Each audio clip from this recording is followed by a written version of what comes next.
Tell us a little bit about Louis Wolff and his journalistic publications. Who is Louis, and what has he been doing over the years, and why is the government so outraged by him? Well, his background is it's thoroughly legitimate, standard, if you will, journalism.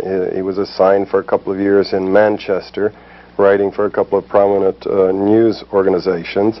Manchester, England? Yes, Manchester, England.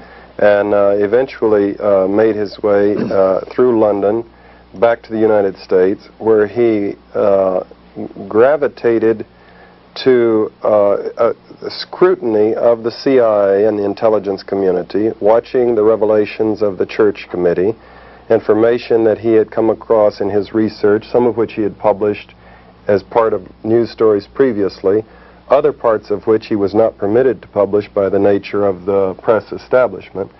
And so he put together with Bill Schaap and Ellen Ray the Covert Action Information Bulletin, whose function was to focus on the intelligence organizations of the United States and discuss and expose in a perfectly legitimate way the covert action activities of the CIA principally, as well as the other intelligence organizations.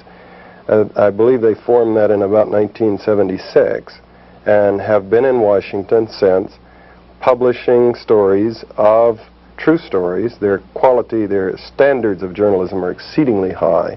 That bulletin is distributed in the State Department, and it's sold out the first morning that it's put on the stands in the State Department newsstands. They also publish in that bulletin the names of CIA agents and where they are now, as they're assigned and reassigned about the world. I believe that in very recent months they have ceased the policy of publishing names because the controversy is so hot, and they would just as soon... And also, it's never been their intention to break the law. They've made that clear from the outset. Bill Schaap is the brother. He is a highly competent attorney and is the brother of a top sportscaster in New York City. He is a very articulate man himself and has testified to the Senate many times against the names of Agents Bill, for example, and defending what he and Lou Wolff are doing. And after his testimony, many times senators have come up and shaken his hand and said, I disagree with you, but you certainly make your case for the legitimacy of what you're doing very well. Let's take a look at some of the things which Louis Wolff had to say, and we'll let you comment ever so often on this, okay? What, in the years that you've been publishing it, do you think are some of your most significant revelations? Are there some stories that even shocked you? Well, I think one of the big stories that we were able to document in some detail was the whole scope of CIA activities, similar to what the CIA did in Chile, and which was documented by the Senate Select Committee, was the whole covert action program in Jamaica in between 1976 and 1980. And we did a great deal of research into that, and we discovered in many ways a very similar program, almost a classic model that was followed along the lines of what they did in Chile, including three major categories: military, paramilitary activity, the use of propaganda in the media, and the third one, which was economic warfare, using the multilateral organizations, the International Monetary Fund and others, to withhold loans which had been promised to the Jamaican government. This is one example. What are a couple more of the details of that? Particularly, you mentioned those first two examples of actual paramilitary activity the CIA was involved in Jamaica. There was a fire, for example, that took place in Jamaica of an old people's home. I think 150 old and infirmed women, many of them blind, were living in this home, and as it turned out, the place burned down in the space of about 8 minutes, 7 or 8 minutes. It was discovered that the phone wires had been cut and that the exits had all been blocked. Even those who could see their way out could not get out. And that the means by which the fire was set was the use of a petroleum jelly, which was unavailable in Jamaica. This was one indication, among others, that there was outside help why would the CIA, you might ask, why would the CIA want to murder 150 old women? It was because it was an effort, part of a very large-scale effort to discredit the government in Jamaica, which was at the time headed by Micheal Manley, the Prime Minister. There were images produced of Micheal Manley in the media, in the Daily Gleaner, which was the newspaper which the United States, through the CIA, helped to support. And there is a good deal of evidence of that. There were images of Micheal Manley showing a death mask. I mean, it was his face which had been somehow made to look like a death mask, although it was pretending to be a photograph of him. And there were many ways to try and discredit him. This is very, very similar, in fact, to what the CIA did to try and discredit Salvador Allende in Chile. If you remember, Richard Nixon instructed the CIA in a meeting which was in 1970 in the White House, and there was a document in the Senate report which is reprinted, and he said, "Make the economy scream."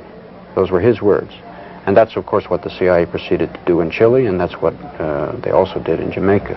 They also furnished a lot of munitions and assistance to the terrorist squads that were going around killing people in the cities and also in the countryside in Jamaica as well. That's correct. Well, John, you had a trip down to Jamaica, and you saw a lot of these things about Jamaica with your own eyes, right? Yes, indeed. A very moving, a very interesting trip to me to see a target country at a time in the height of a CIA operation when I was completely outside. So there's no way that I could see the problem that journalists have always had when the U.S. government was targeting on a country in a situation, trying to destabilize it, overthrow, or manipulate the elections or whatever, of trying to figure out what's going on when you don't have access to all of the flow of cables and the discussions in National Security Council meetings and whatnot for the planning. I observed that from published information, the CIA station there was quite large for that size of a country. It was huge, in fact. It was bigger than any station I knew of in Africa, although Jamaica was a fairly small island with 2 million people. That's typical of when the CIA has got a big operation going in a place. They beef up the station and beef up the offices back stateside. The tone and flow of articles in the Gleaner was, of course, as Lou says, definitely a chapter out of Chile or a chapter out of the Angolan operation. Every indication of a massive CIA operation going to destabilize the government, to make the economy scream, and in that case, I would say that probably someone got promoted for that one, probably several people. Because Manley was run out of office. Because it worked. By a legitimate election. Without a scandal, without an assassination, without the things that have caused the CIA so much grief, Manley, a champion of social democracy, of giving the people a piece of the pie, was thrown out of office, and an arch-capitalist was put in office. And again, there was minimal adverse publicity.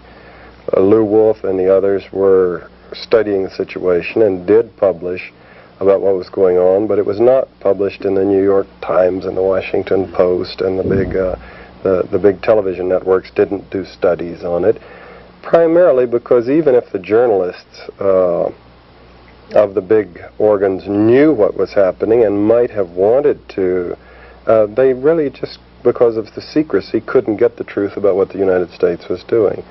One interesting thing was that the effectiveness of the liars in our government, you know, the duplicity. When we formed the CIA, we committed our leaders to having two policies, as Lou says, the rhetoric, the public statements, and the truth about what United States policy is.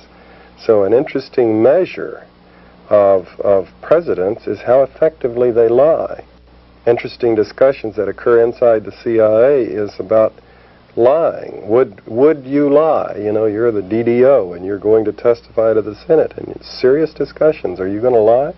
Because if you do, it's perjury, and there's a chance you could go to jail, and yet, you know, the organization expects you to lie. President Carter was one of the most effective liars I have ever watched on television and through the media. As a poker player, man, I would never go up against that man.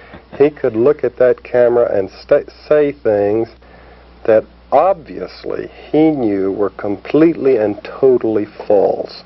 And I would study his expression, and I could detect nothing except occasionally a little wisp of a smile that wasn't consistent with what he was saying, like he thought it was funny. But one of his more classic tick, actually. Yeah, well, the smile that I was referring to wasn't that. It was just a kind of like he was repressing a grin, like he thought it was funny. How he rationalized these things, I don't know. But one of his most conspicuous lies was when he sat down with Manley just a few weeks before the elections in Washington and told him face to face that the CIA, don't have the CIA doing anything to destabilize you or your government. We have no such program going, when obviously he did. And he pulled it off to the point where even Manley was troubled. Very effective liars.